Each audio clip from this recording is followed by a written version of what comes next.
Yep. This brings up an interesting question, and this is something I talk about all the time. Tarek, I know your stance on this, or at least I have an idea, but I'd be curious to hear about what you think, Mary. But do you believe, 'cause if you look at more traditional people, if you look at more people that would consider themselves Christian, they tend to be more traditional in their values.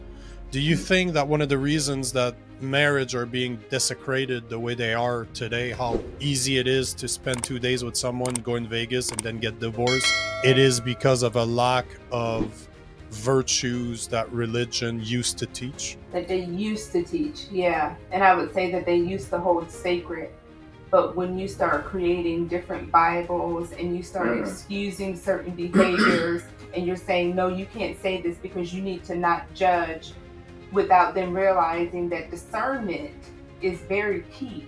It's not just judging, you're using your discernment.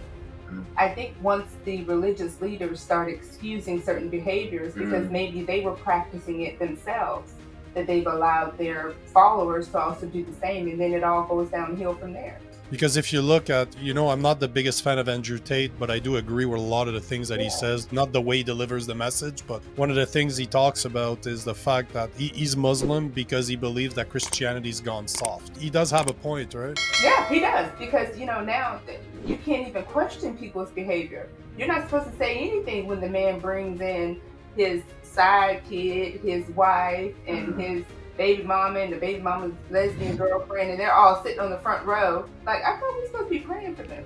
Like, what are you doing? I mean, realistically, if we really pay attention, right now everybody's celebrating Satan. Yeah. I mean, Hollywood's celebrating Satan.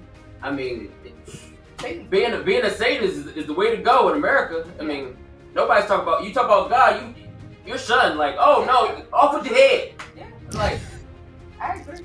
America was built on Christian values. Now it seems like it's built on Satan values. So I'm like, it's crazy. If you look at our system of law, has been based on the 10 Commandments. Our justice system basically started off the 10 Commandments. It has evolved throughout the years, obviously, but this is the basis of the system of law in North America is based on the 10 Commandments. Nobody realized that anymore, but it is still a fact that the values that a book like the Bible can teach is tremendous if you decide to live by the virtue that you can learn through those pages, right? And it's funny what you're saying, because I got my baptism tattooed on my hand, and I've gotten so many comments to people to say my cross is upside down, that it's devilish because I got it. No, but this is the world that we live in right now. This was tattooed for me. So when I look at it, that it is aimed at me. It is a reminder for me to be better. If you like this video and you want to watch more just like this one, click here. But if you're looking to watch the full podcast episode, click right here.